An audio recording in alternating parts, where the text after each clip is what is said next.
ಇದೇ ವಿಷಯದ ಬಗ್ಗೆ ಇವತ್ತು ಚರ್ಚೆ ಮಾಡ್ತೀವಿ. ಹಲವು ಜನ ಗಣ್ಯರು ನಮ್ಮ ಜೊತೆಗಿರ್ತಾರೆ. ವಿಧಾನ ಪರಿಷತ್ ಸದಸ್ಯರು, ಕಾಂಗ್ರೆಸ್ ಮುಖಂಡರು ನಾಗರಾಜ್ ಯಾದವ್ ಅವರಿದ್ದಾರೆ, ಸುರಭಿ ಹೂದಿಗೆರೆ ಬಿಜೆಪಿಯಿಂದ ಇದ್ದಾರೆ, ಅಶ್ವಿನ್ ಗೌಡ ಜೆಡಿಎಸ್ನಿಂದ ಇದ್ದಾರೆ. ಮೂರು ಜನರು ಕಾರ್ಯಕ್ರಮಕ್ಕೆ ಸ್ವಾಗತ. ನಾಗರಾಜ್ ಯಾದವ್ ಅವರ ಮೊದಲ ಪ್ರತಿಕ್ರಿಯೆ ತೆಗೆದುಕೊಳ್ತಾ ಇದ್ದೀನಿ. ನಾಗರಾಜ್ ಯಾದವ್, ಜನ ದಾನ ಮಾಡಿದ ರಾಮ ಮಂದಿರದ ಹುಂಡಿ ಲೆಕ್ಕ ನೀವು ಕೇಳ್ತಾ ಇದ್ದೀರಿ. ನಾನು ಕೇಳ್ತಾ ಇರೋದು ಇವತ್ತು ಜನ ಕೊಟ್ಟ ಟ್ಯಾಕ್ಸಿನ ಲೆಕ್ಕ. ಕೇಳಬೇಡಿ ಅಂತ ಹೇಳಿಲ್ಲ, ಕೇಳಬೇಡಿ ಅಂತ ಹೇಳಿಲ್ಲ, ಕೇಳಬೇಡಿ ಅಂತಲ್ಲ. ಯಾರೇ ಆಗಲಿ ಈ ದೇಶದ ನಾಗರಿಕರಿಗೆ ಜನಗಳ ಟ್ಯಾಕ್ಸಿನ ದುಡ್ಡನ್ನ ಲೆಕ್ಕ ಕೇಳಲಿಕ್ಕೆ ಅಧಿಕಾರ ಇದೆ. ಯಾರೇ ಅಧಿಕಾರದಲ್ಲಿ ಅದು ಲೆಕ್ಕ ಕೊಡಬೇಕಾಗಿರೋದು ನಿಜ. ವಿಚಾರ ಯಾವುದಕ್ಕೆ ಬಂದಿರೋದು? ಗ್ಯಾರಂಟಿಗಳಿಗೆ ಸಂಬಂಧಪಟ್ಟಿರೋ ವಿಚಾರ. ಗೃಹಲಕ್ಷ್ಮಿದು ಒಂದು ಚರ್ಚೆ ಮಾಡೋಣ ಇವತ್ತು. ಗ್ಯಾರಂಟಿಗಳಂದ್ರೆ ಫಸ್ಟ್ ಅಲ್ಲಿಂದನೇ ಸ್ಟಾರ್ಟ್ ಆಗ್ತದೆ. ಗೃಹಲಕ್ಷ್ಮಿ ವಿಚಾರ ತಗೊಂಡಾಗ ಕೂಡ 2,000 ರೂಪಾಯಿಗಳನ್ನು ಅವರಿಗೆ ಕೊಡ್ತಾ ಇರ್ತಕ್ಕಂಥ ವಿಚಾರದಲ್ಲಿ ಚರ್ಚೆ ಮಾಡ್ತಾ ಇರ್ತಕ್ಕಂಥದ್ದನ್ನು ಇವತ್ತು CAG ರಿಪೋರ್ಟ್ ಬಂದಿರತಕ್ಕಂಥ ವಿಚಾರಗಳು ಮಾತಾಡ್ತಾ ಇದ್ದೀವಿ. ಆಮೇಲೆ ರೈಟ್? ಹೌದು, ಅದನ್ನೇ ವಿಚಾರ ತಗೊಂಡು ಮಾತಾಡಬೇಕಾದ್ರೆ CAG ರಿಪೋರ್ಟ್ ಅಂದರೆ ಏನು ಗ್ರಾಹಕರಿಗೆ ಹೇಳ್ಬೇಕು. ತಮಗೆ ತಾವು ಹೇಳ್ತೀರಾ? ತಾವೇಳಿ. ಯಾಕಂದ್ರೆ ರಾಜ್ಯ ಸರ್ಕಾರ ಎಲ್ಲಿ ಖರ್ಚು ಮಾಡ್ತು, ಎಷ್ಟು ಖರ್ಚು ಮಾಡ್ತು, ಸರಿಯಾಗಿ ಖರ್ಚು ಎಲ್ಲ ಆಯ್ತು, ಸರಿಯಾಗಿ ಖರ್ಚು ಎಲ್ಲ ಆಗಲಿಲ್ಲ ಅಂತ ಆಡಿಟ್ ಆಗುತ್ತೆ. ಆ ಆಡಿಟ್ ರಿಪೋರ್ಟ್ ಫ್ಯಾಂಟಾಸ್ಟಿಕ್.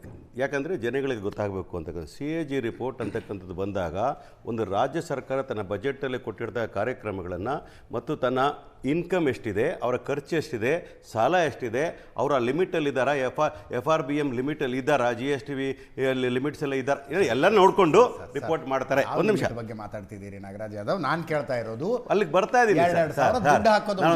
ಶುರು ಮಾಡಿದ್ರಿ, ನೀವು ಒಳ್ಳೆ ಪ್ರಶ್ನೆ ಕೇಳಿದಿರಾ. ನಿಮ್ಮ ಲಿಸ್ಟ್ ಇದೆ ಸರ್, ಫಲಾನುಭವಿಗಳ ಲಿಸ್ಟ್ ಇದೆ, ಅದನ್ನು ಸರಿಯಾಗಿ ಮಾಡ್ಲಿಲ್ವಲ್ಲ ಅಂತ ನಾನು ಕೇಳ್ತಾ ಇದ್ದೀನಿ. ನಾನು ಹೇಳ್ತೀನಿ ಕೇಳಿ ಸರ್, ನೀವು ಕೇಳಿದ್ದೀರಿ ಭಾಳ ಉತ್ತಮವಾದ. ಯಾಕಂದರೆ ಒಂದೊಂದು ರೂಪಾಯಿಗೂ ಲೆಕ್ಕ ಕೊಡಬೇಕಾದ್ರೆ ನಮ್ಮ ಧರ್ಮ, ನಮ್ಮ ಕರ್ತವ್ಯ ಕೂಡ ಅಂತ ಹೇಳ್ತಾ ಇದ್ದೀನಿ.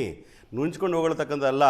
ಇವತ್ತು ಕೊಟ್ಟಿರ್ತಕ್ಕಂಥದ್ದು ನಾವು ಸರ್ಕಾರ ಬಂದಾಗ ನಾವು ಕೊಟ್ಟಂಥ ವಿಚಾರವನ್ನು ಒಳ್ಳೆ ಸದುದ್ದೇಶದಿಂದ ಯೂನಿವರ್ಸಲ್ ಬೇಸಿಕ್ ಇನ್ಕಮ್ ಅಂತ ಯಾವ ಬಡತನದಲ್ಲಿರ್ತಕ್ಕಂಥವರು ಮತ್ತು ಯಾರು ಮನೆ ಯಜಮಾನಿಗೆ ನಾವು ಗೃಹಲಕ್ಷ್ಮಿ ಅಂತಕ್ಕಂಥ 2,000 ರೂಪಾಯಿ ಕೊಡ್ತಾ ಇದ್ದೀವಿ, ಡೈರೆಕ್ಟಾಗಿ ಕೊಡ್ತಾ ಇರ್ತಕ್ಕಂಥ ಅವರ ಅಕೌಂಟಿಗೆ ಹೋಗ್ತಾ ಇದ್ದ ದುಡ್ಡಿನ ವಿಚಾರದಲ್ಲಿ ಹಲವಾರು ನ್ಯೂನತೆಗಳು ತದನಂತರ 1-2 ವರ್ಷಗಳು ನಮ್ಗೆ ಗೊತ್ತಾಗಿದ್ದ ಮೇಲೆ ನಾವು ಪರಿಷ್ಕರಣೆಗೆ ಈಗಾಗಲೇ ಮುಂದಾಗಿದ್ದೇವೆ.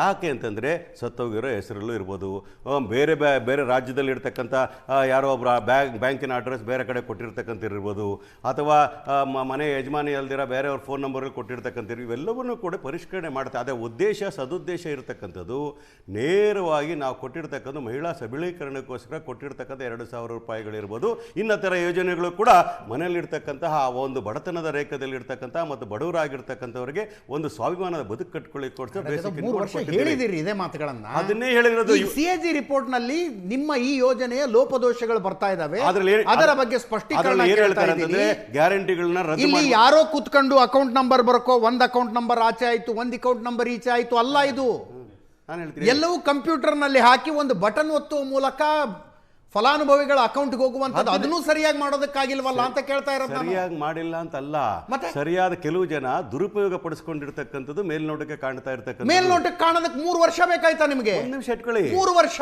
No, it's first of its kind when we did this programme like this. ಗೊತ್ತಿದೆಯಾ? ಫಸ್ಟ್ ಆಫ್ ಇಟ್ಸ್ ಕೈಂಡ್ ಅಂದ್ರೆ ಈ ಥರ ಕಾರ್ಯಕ್ರಮ ಕೊಟ್ಟಿರೋದು ಮಹಿಳೆಯರಿಗೆ ನೇರವಾಗಿ DBT ಪ್ರೋಗ್ರಾಮ್ ಮಾಡಿ ಅವರಿಗೆ ಕೊಡ್ತಕ್ಕಂಥದ್ದು ಸಬಲೀಕರಣ ಮಾಡ್ತಕ್ಕಂಥ first of it kind it is taken. ಕೆಲವು ಡೇಟಾ ಎಂಟ್ರಿ ಲೋಪದೋಷಗಳಿರ್ಬೋದು, ಸಾಫ್ಟ್ವೇರ್ ಪ್ರಾಬ್ಲಮ್ ಇರ್ಬೋದು, ಟೆಕ್ನಿಕಲ್ ಪ್ರಾಬ್ಲಮ್ ಇರ್ಬೋದು, ಕೆಲವು ಜನ ದುರುಪಯೋಗ ಪಡಿಸ್ಕೊಂಡು ರಾಂಗ್ ಡಾಕ್ಯುಮೆಂಟ್ಸ್ ಕೊಟ್ಟು ಮಾಡಿರ್ತಕ್ಕಂಥ ಎಲ್ಲವನ್ನೂ ಕೂಡ ಪರಿಷ್ಕರಣೆ ಮಾಡಲಿಕ್ಕೆ ಸರ್ಕಾರ ಬದ್ಧವಾಗಿದೆ ಅಂತ ವಿಚಾರಗಳು ಹೇಳ್ತಾ ಇದ್ದೀವಿ. ಅದು 19,020 ಜನ ಫಲಾನುಭವಿಗಳು ಒಂದೊಂದೇ ಅಕೌಂಟಿಗೆ ತಗೊಂಡಿದ್ದಾರೆ. ನಾನು ಹೇಳ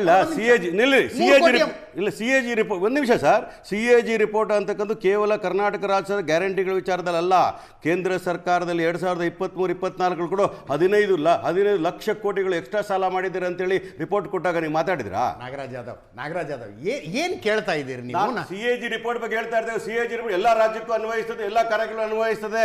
ಈ ಕಾರ್ಯಕ್ರಮದಲ್ಲಿ ಆಗಿರ್ತಕ್ಕಂಥ ನ್ಯೂನತೆಗಳ ಬಗ್ಗೆ ಬೆಳಕು ಚೆಲ್ಲಿರ್ತಕ್ಕಂಥ ವಿಚಾರದಲ್ಲಿ ನಾವು ಖಂಡಿತವಾಗ್ಲೂ ಕೂಡ ಅದನ್ನ ಅಡ್ರೆಸ್ ಮಾಡ್ತಾ ಕೆಲಸವನ್ನು ಮಾಡ್ತೇವೆ. ಅದರ ಜೊತೆಗೆ ಹೇಳ್ತೀನಿ, CAG ಅವರು ಗ್ಯಾರಂಟಿಗಳನ್ನ ರದ್ದು ಮಾಡಿ ಅಂತಲೂ ಹೇಳಿಲ್ಲ, ಗ್ಯಾರಂಟಿಗಳ ಬಗ್ಗೆ ಅಪಸ್ವರನೂ ಎತ್ತಿರಲಿಲ್ಲ. ಗ್ಯಾರಂಟಿ ವಿಚಾರದಲ್ಲಿ ಹೆಚ್ಚನ್ನು ಗ್ಯಾರಂಟಿ ಏನು ಹೇಳಿರಿ ಇದಕ್ಕೆ? ಒಂದು ನಿಮಿಷ ಹೇಳಿ. ನಾಗರಾಜ್ ಯಾದವ್, ಒಂದ್ ನಿಮಿಷ. 15 ದಿನಕ್ಕೊಮ್ಮೆ ನಮ್ಮ ಊರಿಗೆ ಹೋಗ್ತೀನಿ, ನಮ್ಮ ಊರಲ್ಲಿ ರೋಡ್ ತೋರಿಸ್ತೀನಿ, ಚರಂಡಿ ತೋರಿಸ್ತೀನಿ. ಯಾಕ್ರಪ್ಪ ರೋಡ್ ಮಾಡಿಲ್ಲ ಅಂದ್ರೆ ಗ್ಯಾರಂಟಿ ಕೊಡ್ತಾ ಇರೋದಕ್ಕೆ ದುಡ್ಡಿಲ್ಲ ಅಂತ ನಮ್ಮ ಜನಪ್ರತಿನಿಧಿಗಳು ಹೇಳ್ತಾ ಇದ್ದಾರೆ. ಇಲ್ಲ, ಆ ಸಂಕಟದಿಂದ ಇಲ್ವೇ ಇಲ್ಲ. ಏನಿಲ್ಲ. ಯಾರ ಬಿಜೆಪಿ ಅವ್ರು ಹೇಳ್ಬೇಕು, ಜೆಡಿಎಸ್ ಅವ್ರು ಹೇಳ್ಬೇಕು, ನಿಮ್ಮಂತವ್ರು ಯಾರು ಹೇಳ್ಬೇಕು? ನಿಮ್ಮ ಮೂಗಿನವರಿಗೆ ಹೇಳ್ತಾ ಇರಬಹುದು. ನಾನು ಹೇಳ್ತಾ ಇದ್ದೀನಿ ಕೇಳಿ, ಕ್ಯಾಪಿಟಲ್ ಇನ್ವೆಸ್ಟ್ಮೆಂಟ್ ಗೆ 83,000 ಕೋಟಿ ರೂಪಾಯಿಗಳ ಇಟ್ಟಿದ್ದೀವಿ. ಲಾಸ್ಟ್ ಇಯರ್ 71,000 ಕ್ಯಾಪಿಟಲ್ ಇನ್ವೆಸ್ಟ್ಮೆಂಟ್ ಇಟ್ಟಿದ್ದೀವಿ.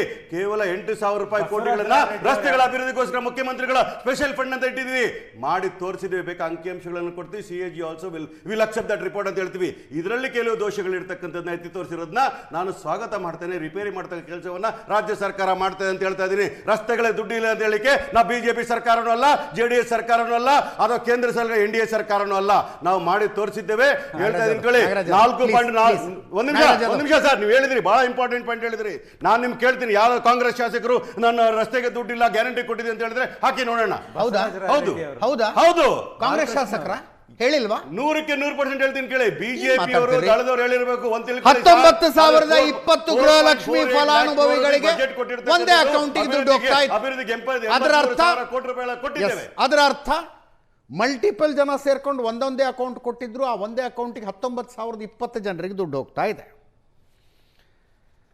45 ಕೋಟಿ ಆಯ್ತು. ಇದು 3 ಗೃಹಲಕ್ಷ್ಮಿ ಇನ್ಸ್ಟಾಲ್ಮೆಂಟ್ಗಳ ಸ್ಕಿಪ್ ಆಗಿದ್ದಾವೆ. ಅವು ಬರ್ತಾವೋ ಬರೋದಿಲ್ವೋ, ಯಾವಾಗ ಬರ್ತವೆ ಯಾರಿಗೂ ಗೊತ್ತಿಲ್ಲ. CAG ರಿಪೋರ್ಟ್ ಮತ್ತೊಮ್ಮೆ ಸ್ಪಷ್ಟವಾಗಿ ಹೇಳ್ತಾ ಇದೆ. ಬೆಳಗಾವಿ ಅಧಿವೇಶನದಲ್ಲಿ ಮಹೇಶ್ ತೆಂಗಿನಕಾಯಿ ಅವರು ಈ ವಿಷಯವನ್ನೆತ್ತಿದ್ರು. 2 ಸ್ಕಿಪ್ ಆಗಿದ್ದಾವೆ ಅಂತ. ಸ್ಕಿಪ್ ಆಗಿದ ಮಾತ್ರಕ್ಕೆ ಟ್ರೆಜರಿಯಿಂದ ಹೋಗಿರಲ್ಲ ದುಡ್ಡು. ಅದು ಟೆಕ್ನಿಕಲ್ ಫಾಲ್ಟ್ ಇರಬಹುದು. ಇಟ್ಕೊಂಡು ಕಾವು ಕೊಡ್ತಿದ್ದೀರಾ? ಅದಕ್ಕೆ ಅಂದ್ರೆ ಇಟ್ಕೊಂಡು ಕಾವು ಕೊಡ್ತಿದ್ದೀರಾ? ದುಡ್ಡಿಗೆ ಕೊಡೋ ಪ್ರಶ್ನೆ ಜನರಿಗೆ ಭರವಸೆ ಕೊಟ್ಟು ಟೆಕ್ನಿಕಲ್ ಇಶ್ಯೂಸ್. ಏನ್ ಟೆಕ್ನಿಕಲ್ ರೀತಿ ನೋಡಿದ್ರೆ, ಮಹೇಶ್ ತೆಂಗಿನಕಾಯಿ ಹೇಳಿದ ರೀತಿ ನೋಡಿದ್ರೆ 3 ತಿಂಗಳ ದುಡ್ಡು ಯಾರ ಮನೆಗೆ ಹೋಯ್ತು ಅಂತ ವಿಚಾರಿಸ್ತಾನೆ. ಸವಾಲ್ ಹಾಕ್ತೀನಿ. ದಾಖಲಿದ್ರೆ ಬಂದು ದಾಖಲೆ ತೋರಿಸ್ಲಿಕ್ಕೆ ಹೇಳಿ. ಅಕೌಂಟ್ ಇಂದ ರಿಲೀಸ್ ಆಗಿದ್ರೆ ಹೇಳಿ ಕೇಳಿ ನನಗೆ. ಮುಂದಿನ 6 ತಿಂಗಳು ಹಂಗೆ ಇಟ್ಕೊಂಡ್ಬಿಡಿ. ಅಕೌಂಟ್ ನಲ್ಲೇ ಇದೆ, ಖಜಾನೆಯಲ್ಲೇ ಇದೆ. 25 ಇನ್ಸ್ಟಾಲ್ಮೆಂಟ್ ಗೃಹಲಕ್ಷ್ಮಿ ಕೊಟ್ಟಿದೀವಿ ನಾವು. ಮಾಡೋದನ್ನ ಅಪ್ರಿಶಿಯೇಟ್ ಮಾಡ್ರಿ. ಯಾವುದೋ ಒಂದು ಇನ್ಸ್ಟಾಲ್ಮೆಂಟ್ ಕೊಟ್ಟಿಲ್ಲ ಅಂದ ಮಾತ್ರಕ್ಕೆ ಇಡೀ ಗ್ಯಾರಂಟಿನೇ ನೀವು ಲೋಪವಾಗಿ ತೋರಿಸ್ತಕ್ಕಂಥದ್ದು ಪ್ರಿಜುಡಿಸ್ ಮೈಂಡ್ ನ ತೋರಿಸ್ತಾ ಇದೆ. ಮಾನ್ಯ ಅಜಿತ್ ಅವರೇ, ಅದು ನಿಮ್ಗೆ ಶೋಭೆ ತರ್ತಕ್ಕಂಥದ್ದಲ್ಲ. ನಾನು ಏನನ್ನು ಪ್ರಾಮಿಸ್ ಮಾಡಿದ್ರಿ, ಏನು ಇಂಪ್ಲಿಮೆಂಟ್ ಆಗ್ತಾ ಇದೆ 100% ಇವತ್ತು ಹೇಳ್ತೀರಿ. 25 ಇನ್ಸ್ಟಾಲ್ಮೆಂಟ್ ಅಲ್ಲಿ ಕೊಟ್ಟಿದ್ದೀವಲ್ಲ. Don't you think that you should appreciate us? Is it not empowering the women? ಮಹಿಳಾ ಸಬಲೀಕರಣ ಅರ್ಥ ಅಲ್ವಾ?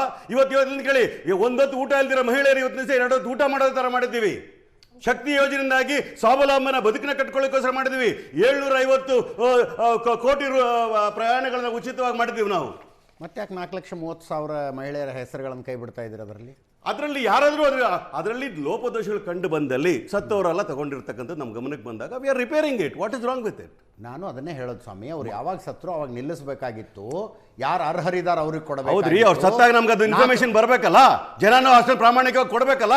ಮತ್ತೆ ಗ್ಯಾರಂಟಿ ಅನುಷ್ಠಾನ ಸಮಿತಿನ ಏನ್ ಮಾಡೋದಕ್ಕೆ ಇಟ್ಕೊಂಡಿದ್ದೀರಿ ಅಲ್ಲಿ? ಅದನ್ನೇ ಅವರೇ 1,98,00,000 ರೂಪಾಯಿ ಪ್ರತಿ ತಿಂಗಳು ಖರ್ಚು ಮಾಡ್ತಾ ಇದ್ದೀರಲ್ಲ. ಈ ಕಮಿಟಿ 4,580 ಜನರನ್ನ ಅದಕ್ಕೋಸ್ಕರ ಇಟ್ಕೊಂಡಿದ್ದೀರಿ.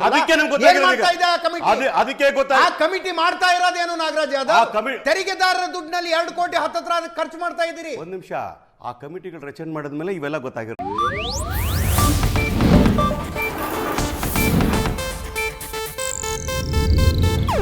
ಇದು ಏಷ್ಯಾನೆಟ್ ನ್ಯೂಸ್ ನೆಟ್ವರ್ಕ್ ಪ್ರಸ್ತುತಿ.